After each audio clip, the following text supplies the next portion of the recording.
Nous avons tous entendu parler de l'histoire de la dame afro-américaine qui a été finie par la police.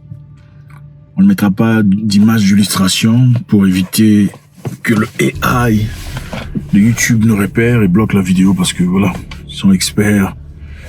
Il y a certaines conversations malheureusement qui ne peuvent pas être exploitées parce que ça gêne certaines personnes, on ne sait pas exactement qui, mais c'est bien ça la réalité. On va aller très vite pour ne pas perdre le temps. Elle s'appelle, je ne dirai même pas le nom, okay? Vous avez compris de quoi il s'agit. Alors, qu'est-ce qui s'était passé? Elle avait appelé la police parce qu'elle se sentait en danger. Elle avait l'impression qu'il y avait une personne autour de la maison, un étranger qu'elle ne connaît pas, un intrus. C'est une femme de 36 ans, mère de 2 enfants, qui évidemment s'est sentie en danger. Et la première chose qu'on fait évidemment dans ce cas-là, c'est quoi? Appeler la police.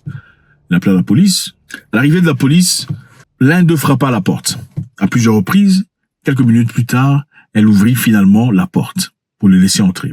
Et la première mention du policier est brutale. C'est-à-dire, pourquoi tu as pris du temps pour ouvrir la porte? Pourquoi tu traînes? Pourquoi tu as besoin d'autant de temps pour venir ouvrir la porte? Menaçant, n'est-ce pas? La femme se sentait mal à l'aise. Elle a dit non, excusez-moi, j'étais en train de me préparer.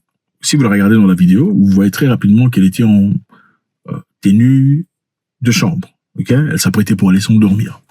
Alors, elle voulait dire qu'elle s'apprêtait, elle se couvrait pour venir ouvrir la porte. Le policier ensuite lui pose la question de savoir, est-ce que ça va? Vous allez bien dans la tête? Elle répondit, oui, je vais bien, j'ai pris mes médicaments.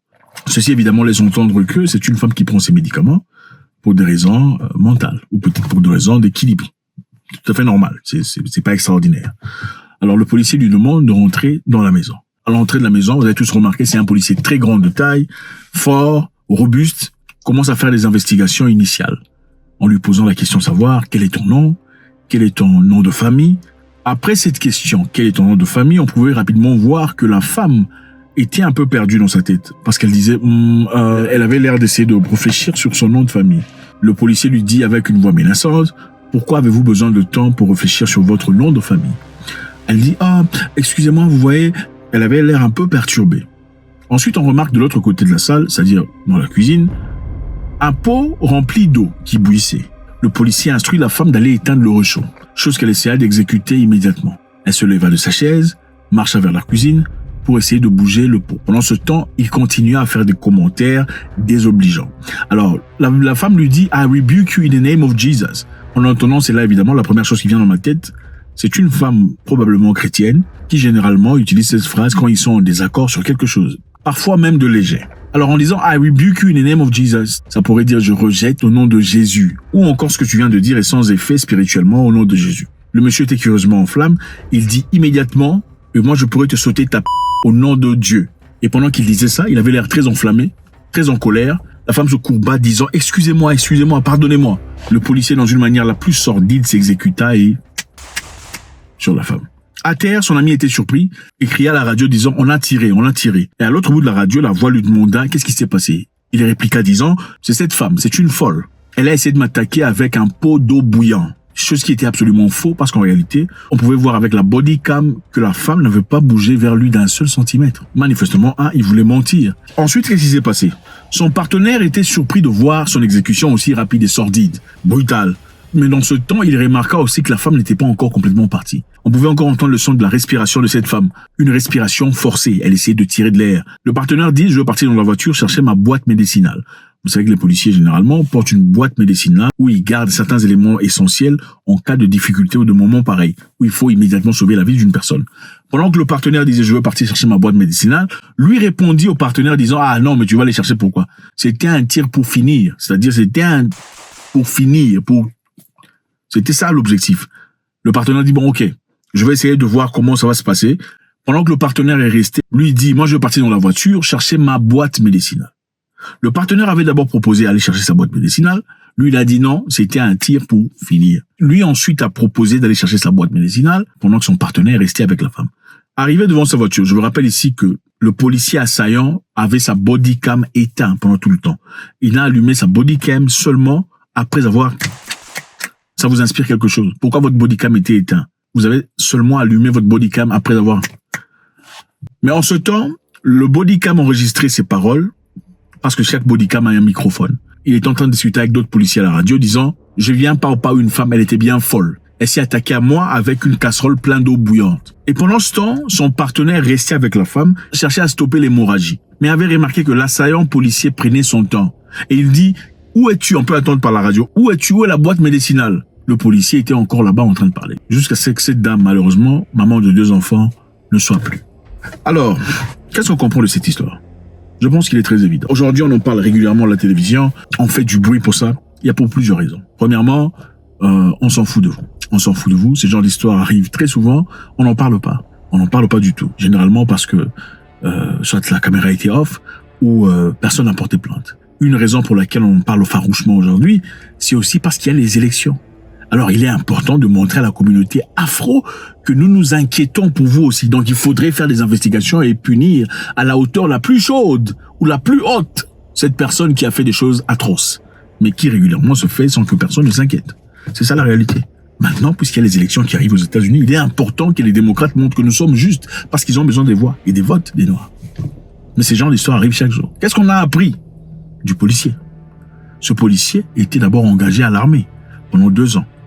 Et l'armée l'a rejeté. L'armée l'a viré pour misconduct. Misconduct, c'est mauvaise conduite. Vous savez, l'armée américaine a besoin de personnel parce qu'ils sont souvent en guerre. Si l'armée te rejette, c'est-à-dire que non, tu n'es pas récupérable. Mais curieusement, après l'armée, il a été embauché à la police. Embauché à la police, il a changé 6 bureaux de police en 2 ans. 6 bureaux de police. Donc il a été révoqué ici, il a été viré là-bas, chassé de l'autre côté. Pour misconduct, mauvais comportement, attaque sur humain, conduite pendant influence alcoolique et tout le bazar. Beaucoup d'histoires. Donc c'est un voyou, un bandit, mais qui malheureusement, curieusement, est toujours dans le système de protection civile, militaire américaine. Il est important ici que l'on tire une leçon très importante. Ce genre d'histoire, vous n'en verrez jamais en Russie. Ça n'existe pas. Il n'y a pas en Russie, vous ne verrez pas. Enfin, écoutez, je mentionne ici la Russie parce que la Russie, évidemment, c'est le méchant, non, d'après le monde. C'est le pays méchant. Vous ne verrez jamais ce genre d'histoire.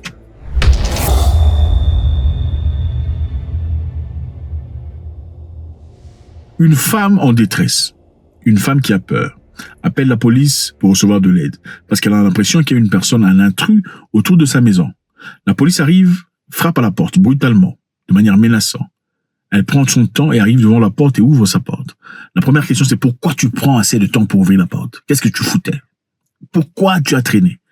Il fallait donc s'expliquer devant une personne censée venir aider, venir servir, raison pour laquelle il a été initié et accepté dans son travail.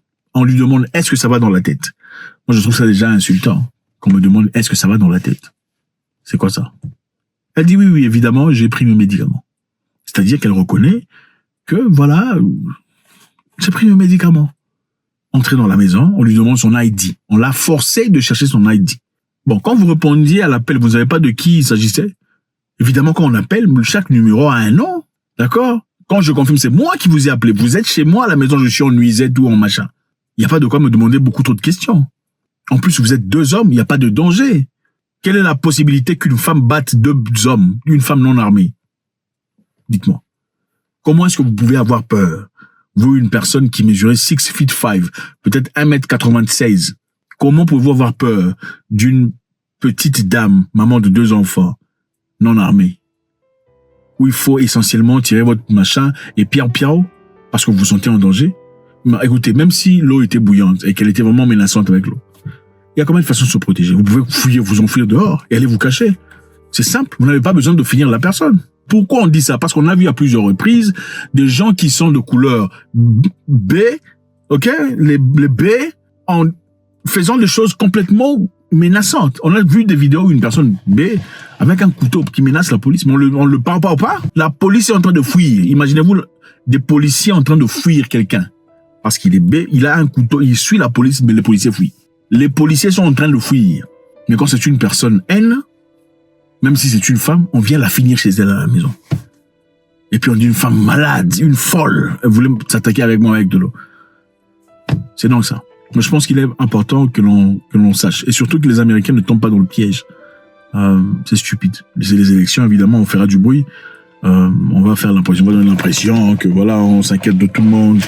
Justice, machin, histoire.